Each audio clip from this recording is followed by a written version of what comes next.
It was 1991, and just one day, the first chapter of Game of Thrones came to me. The scene where they find the direwolf pups in the summer snows. That scene came to me, and I wrote it in like 3 days. It just poured out of me. I knew they were the summer snows, so this was a place where it snowed even in summer. So what could result that? And, you know, wheels started turning. What kind of world would have that? Where did these people live?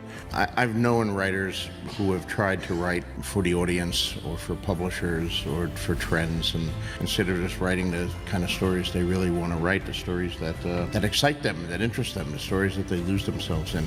If any writer is going to write about war, then I want him to treat war honestly.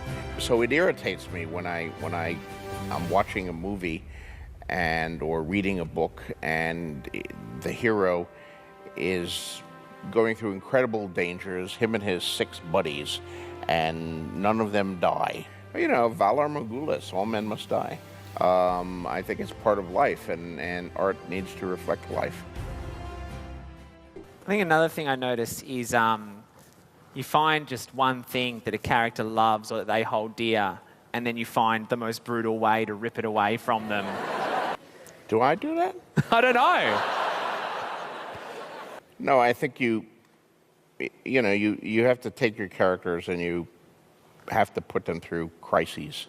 That's what fiction and drama is all about. Is not your hero has a really good time, but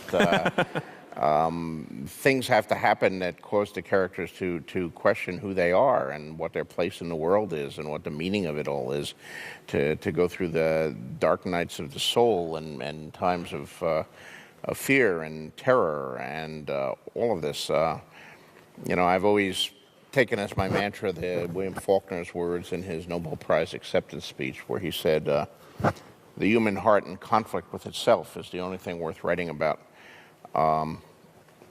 I think that's true of all fiction, of literary fiction, such as Faulkner wrote, but also of science fiction and fantasy and historical novels and nurse novels and whatever. I mean, if you have real characters grappling with real problems, the human heart in conflict with itself, doesn't matter if it's in a castle or a spaceship or whatever.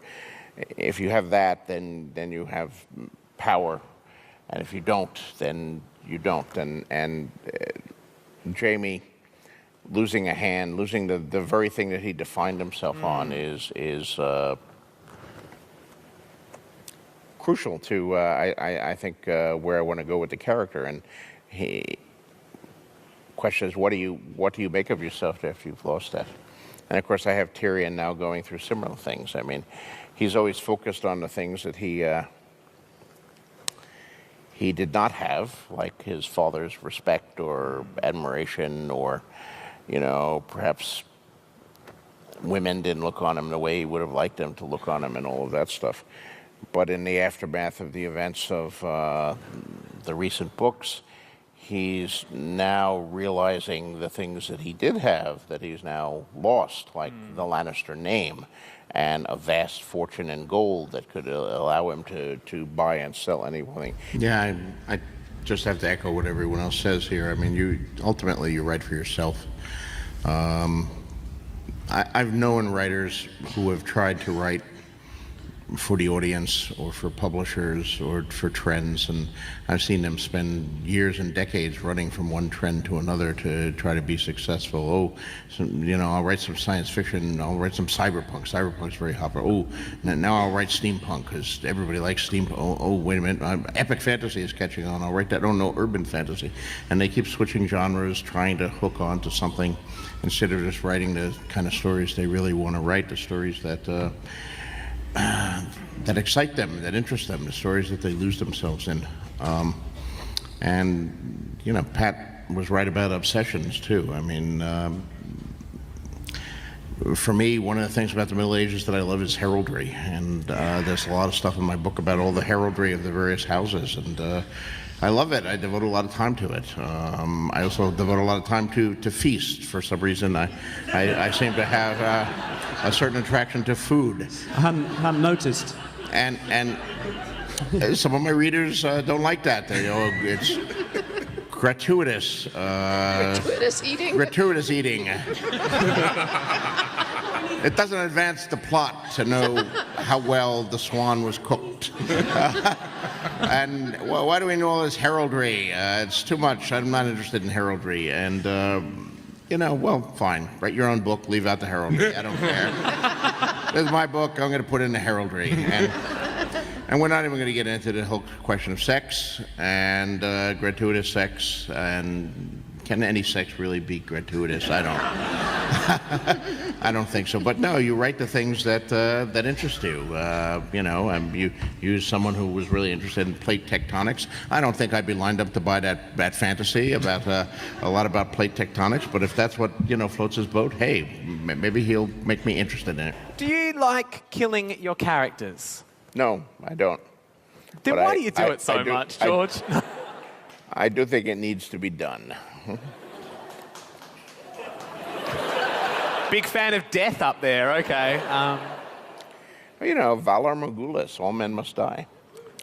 I think it's part of life, and art needs to reflect life. Particularly if you're writing a fantasy novel, an epic fantasy novel. Certainly since the days of Tolkien, so many fantasy novels have been about war. If any writer is going to write about war, then I want him to treat war honestly. And one thing I know about war from people who served in Vietnam and served in other wars is, it does bring out the beast in men, and anybody can die. It doesn't matter if you're the hero. I think everybody who died in any war thought they were the hero right till the moment that the bullet blew off the top of their skull. So it irritates me when I'm watching a movie or reading a book, and the hero is going through incredible dangers, him and his 6 buddies, and none of them die. Maybe one of them gets wounded at some point, but they all survive pretty much untouched at the end. And Tolkien, which I read when I was young and at a pretty formative age, I think. That book had an immense influence on me.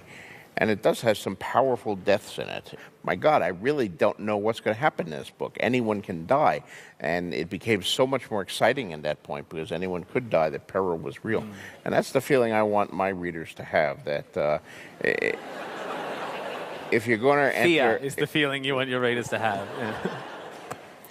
Yes, actually, in a word, if you're going to write about fearful situations, I want you to have fear, and the right kind of fear. Do you remember what the original seed of the idea was? It was 1991. I was actually writing another novel. I was writing a science fiction novel that I'd been intending to write for some time. And just one day, the first chapter of Game of Thrones came to me. The scene where they find the direwolf pups in the summer snows. That was the first scene that you wrote? That was the first scene that I wrote, yeah. That scene came to me, and I wrote it in like 3 days. It just poured out of me. What about it struck you? It was a scene that haunted me. The characters seemed so real. I knew right from the beginning, that first sentence, they find the direwolf pups in the summer snows. I knew they were the summer snows. So this was a place where it snowed even in summer. So what could result that? And, wheels started turning. What kind of world would have that? Where do these people live? What is the rest of the kingdom like? And the world building grew parallel to the story. I'm writing a story, and someone makes a reference to some king who's been dead 100 years, and I threw a few of those in, and then I said, I better write a list of all these kings, or I'm going to start contradicting myself. So I wrote a list of the Targaryen kings and the names of their reigns, and at some point I said, I better have a map. So I sat down and I drew a map, all while I was still writing the story. There is a lot of description of the saloon inside of the steamboat, of the way to live on the boat, so you got a lot. Well, it's, helps the period come alive. My goal as a writer is always to immerse my readers in the scenes that they're writing about, to make them feel almost as if they were living those scenes rather than just reading about them. So I tend to, the old writer's maxim, show, don't tell. I want to show, I want to put my reader in there. I want them to taste the food and see the sights the protagonist is seeing and hear the words that they're doing. And I can't say I always succeed in that, but that's certainly my goal in the vast majority of things that I write. I think it'd be fair to say, based on what you just said, that you don't write to a plan. The writing more just, grabs you and you just sort of chase it. Yes and no. I mean, I do know where I'm going. I know where the story ends. I know the fate of the principal characters. No, I'm not going to tell any of you. But there is a considerable amount that you discover in the process of writing. That's the fun of writing, actually. I've talked about in many other interviews about the two kinds of writers, the gardener and the architect. The architect is like an architect planning a building when he plans a novel. He knows how many stories it's going to be and how many windows it's going to have and how it's going to be heated and what the roof is made of and where the plugs are going to be in each wall and et cetera, et cetera. And he works all of that out and blueprints all of that or outlines it in the case of a novel before he drives the first nail or writes the first sentence. The gardener digs a hole and throws in a seed and sort of waters it with his blood and hopes that something interesting comes out. Now, mind you, the gardener knows certain things. The gardener knows whether he planted a potato or a geranium, but and it would be very surprising if you plant a potato and a geranium comes up. But a lot is discovered in the process. I think all writers are some combination of these two, but they tend, according to your personality, to one side or another. And I'm much more on the gardener side. I am, I think like 90% gardener, as was somebody like J.R.R. Tolkien, who, one of my literary idols, who started out writing Lord of the Rings as a sequel to The Hobbit, and it grew considerably. The tale grew in the telling, as he said, as mine has. And I want to know if you have any tips on how to write better dialogue, and if you have some authors that are favorites with just dialogue. Yeah, writing dialogue is something that Hollywood really helps me with. When you write a script, it has a different format. It's easily researched. If any of you are interested, just buy any good reference book on screenwriting, and you'll see the format. And the dialogue is presented in blocks with much narrower margins. And an experienced screenwriter, as I discovered when I went to Hollywood in 85 and 86 to work on Twilight Zone, they don't even read the dialogue, they just look through. And if they see large blocks of dialogue, someone giving a long speech, they know it's not going to work. This is not Shakespeare where we want characters delivering soliloquies for 2 pages. They want to see short dialogue, a line or two, back and forth, back and forth, back and forth. And that's the kind of dialogue that tends to work. The other key to dialogue is reading it aloud. So I'm about to give a reading, I'll be doing that here.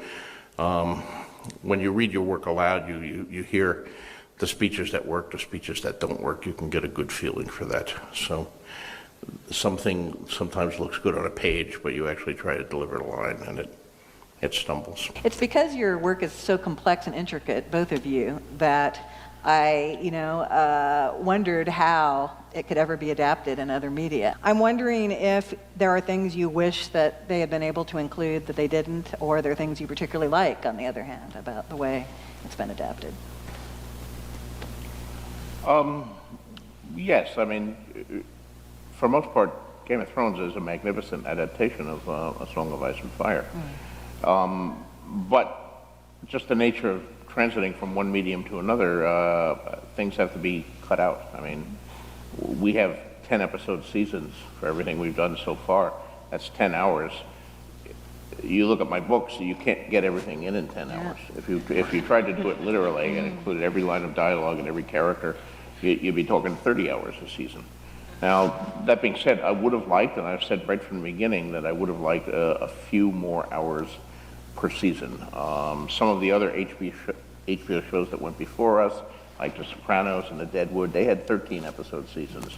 So they had 3 more hours. If we'd had just 3 more hours a season, we could have included some of the material that was cut, particularly some of the smaller character scenes that I think would have deepened and enriched the experience. But our show was simply too big. It was already one of the most expensive things HBO did. It was very complex. It's not a show like The Sopranos that you shoot entirely in northern New Jersey. We have 5 crews in some cases that are shooting in Belfast in Northern Ireland, in Morocco, in Croatia, in Spain, in Iceland. It's a huge undertaking, and David Benioff and Dan Weiss, the showrunners and the guy who did most of the work of translating from one medium to another, said to me at a certain point when we were debating this, George, if we had 13 episodes per season, it would kill us. And I like David and Dan, and I don't want them to die, so I stopped saying that we needed 13, but 13 episodes per season would have been good. You're always going to lose things in that process. My novels are gigantic, but even a novel that is not gigantic, it's hard to get all of it into a movie or even a TV show. Before I made the deal with HBO, I had offers from people who wanted to saw the success of Lord of the Rings with Peter Jackson and wanted to make mine into a feature film. And I had meetings with them, but I just sort of laughed. No, there's no way you get all of my stuff into 2.5 hours. So I'm very glad we chose the path we did. And yes, it had to be HBO. You can't put this on CBS. People would die. They would see a boobie and So no, it has to be. I think it's different for every writer. I mean, the one thing that's common for fiction writers, and I know in a crowd this size, there are probably a good number of you who are aspiring writers or people who do write or think about writing someday. It's not a career for anyone who needs or values security. It's a career for gamblers because, every time you write a book, you're throwing the dice again, and you don't know whether it's going to crash and burn or whether it's going to be a big success. Most books, of course, are somewhere in between. It's a career of ups and downs, and I've been very fortunate. I've experienced far more ups than I have downs, but I have had a few downs and dark times where I thought my career was over and I wasn't sure I was ever going to sell another book. What's important to me looking back on those is that even at the times where I was afraid I wasn't ever going to sell another book, I never doubted that I would write another book. Oh, that's exactly. And that's the real thing that I think distinguishes a real writer from the false ones, that even if you can't sell the books, you're going to write them anyway because you got these stories inside you that you want to tell. You have these stories inside you that have got to get out, and you got to get them down on paper. And hopefully you do. Hopefully you persist. But it's a tough gig. Were there things that you learned when you were writing, serial television that would inform your books later on? Yeah, certainly. I mean, one of the structure of Song of Ice and Fire, with his viewpoint things and cutting between the viewpoints and all of them ending essentially with, cliffhangers or interesting points, is a structure I learned in television. You won't see it in my earlier novels, but of course, working for network television, you have to have act breaks. And depending on the structure of the show, is it a four-act show? Is it 4 acts plus a teaser, or 5 acts, or is it a teaser and a tag, what have you? But you always have to go out on an act break before you go to the commercial, and it can be a cliffhanger. That's a good act break. It doesn't have to be. It can be just a twist point or a new revelation or a piece of information or, something is resolved. But, it's if you watch Law and Order, it's always the da-da-da-da moment, where right before the commercial, da-da-da-da, oh my God, something has changed here. And the idea is to bring you back after the commercial, of course, but it's a good way to end a chapter or an act. And sometimes it's pretty hard when you're designing your story to come up with those act breaks, but, that's why you get the big bucks.